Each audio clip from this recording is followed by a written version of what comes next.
काला साया। यूं तो बनारस घाट अपनी खूबसूरती के लिए बहुत प्रचलित है, पर घाट के किनारे कई राज लिए बैठे हैं।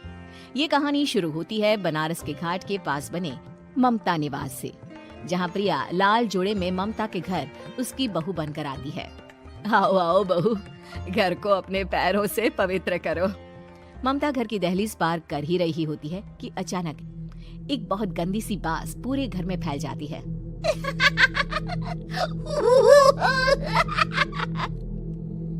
ये बदबू और ये आवाजें, ये कौन हंस रहा है माँ? अब ये पड़ोसी ना हमारे थोड़े अलग से है। कहाँ हम शाकाहारी और ये मांस मच्छी खाने वाले। छोड़, तू ध्यान मत दे और गृह प्रवेश कर।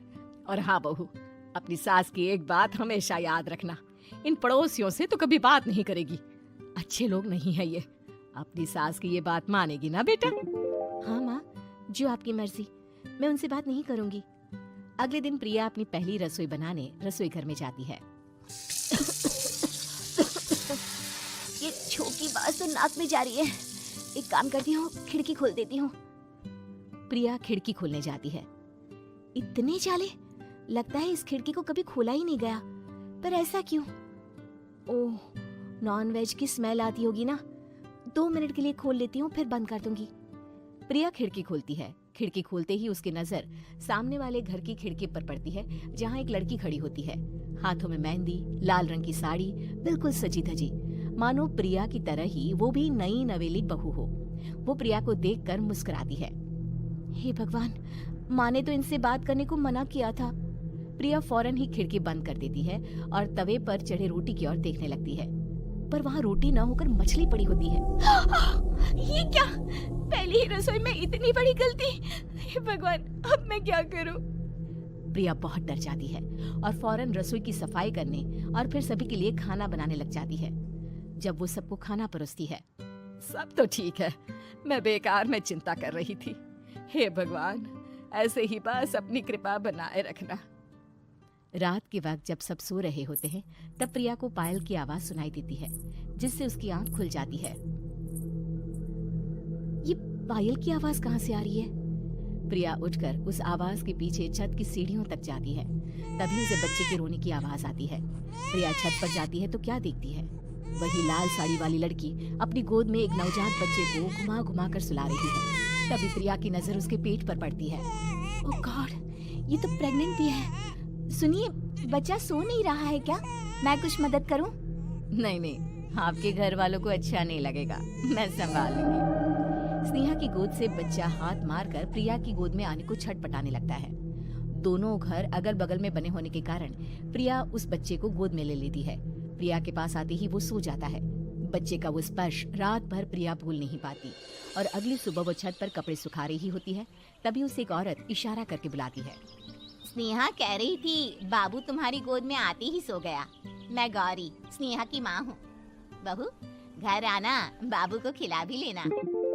शाम को जब घर पर कोई नहीं रहता, बच्चे से मिलने के लिए प्रिया छिपकर अपनी पड़ोसन के घर चली जाती है और कुछ देर बच्चे को खिलाकर वापस लौट आती है। इसके कुछ दिन बाद ही प्रिया को पता चलता है कि वो माँ बनने वाली है। ममता की खुशी का ठिकाना नहीं रहता। माँ जी, पता नहीं क्यों उल्टी आ रही है। प्रिया भागती हुई वॉशरूम में जाती है तो हरे और लाल रंग की उल्टी करती है। उस उल्टी में से कीड़े निकलते हैं। ये क्या? खून और ये कीड़े! माँ! माँ! प्रिया की आवाज सुनकर ममता दौड़कर आती है, पर बेसिन में कुछ नहीं होता। प्रिया हक्की बक्की रह जाती है। ये सब क्या हो रहा है? प्रिया घबरा जाती है और अपने कमरे में जाकर सो जाती है। डर के कारण वो इतनी थक जाती है कि उसकी आंख लग जाती है। तब उसे ऐसा लगता है उसके पेट पर मानो कोई बैठा हुआ हो। कौन हो? प्रिया के पेट पर एक 5 महीने की बच्ची बैठी हुई थी, जो बुरी तरह जली हुई थी। माँ, तुम ही मुझे लाई ना अपने पेट में? मैं तुम्हारी माँ नहीं हूँ। कौन हो तुम? माँ, देखो मैं जल गई बुरी तरह से। 6 महीने पेट में रहने को भी मुझे नहीं मिला। सहला दो ना माँ। बचाओ! बचाओ! माँ! ममता दौड़कर कमरे में आती है। प्रिया की बातें सुनकर वो सब समझ जाती है। तू कहीं बगल वाले घर में तो नहीं जाकर आई ना बहू? मुझे माफ कर दो, मैं गई थी माँ। उस घर में सब मरे हुए हैं बहू। कई साल पहले स्नेहा उस घर में बहू बनकर आई थी। कुछ ही दिन में वो एक बच्चे को जन्म देने वाली थी। पूरा घर बच्चे के आने की खुशी में खोया था कि एक दिन अचानक उस घर में आग लग गई। सब बुरी तरह जलकर मर गए। गौरी आज भी दादी बनने का इंतजार कर रही है और इसीलिए स्नेहा ने अपना अजन्मा बच्चा तुम्हारी कोख में डाल दिया। ममता ये कह रही होती है कि पीछे से उसके पैरों को एक बच्चा पकड़ लेता है। दादी दादी। माँ, स्नेहा की गोद में यही बच्चा था। ये बच्चा कौन है फिर? तेरी मौत है। तेरी भी दादी। जिस चीज का ममता को डर था वही हो गया। ममता निवास के ऊपर मौत ने चादर बिछा दी थी। प्रिया का पेट ऐसे बढ़ जाता है मानो 9 महीने का हो। 2 हाथ उसके पेट से बाहर निकलते हैं। बहू, संतोष को फोन कर, किसी पंडित जी को बुला बहू। प्रिया का पति भागता हुआ घर आता है। ये तो होना ही था माँ। तेरा पाप तेरे सामने आ गया तो तू सह नहीं पा रही है। स्नेहा घर में आग लगी नहीं थी, माँ ने लगाई थी प्रॉपर्टी की लालच में। और वो बच्चा मेरी पहली पत्नी का बच्चा है, मेरा बेटा, जो कि उस आग की चपेट का शिकार हो गया था। मैंने तुमसे ये सब माँ के कहने पर छुपाया था। मुझे माफ कर दो प्रिया। तुम अगर चाहो तो यहाँ से जा सकती हो।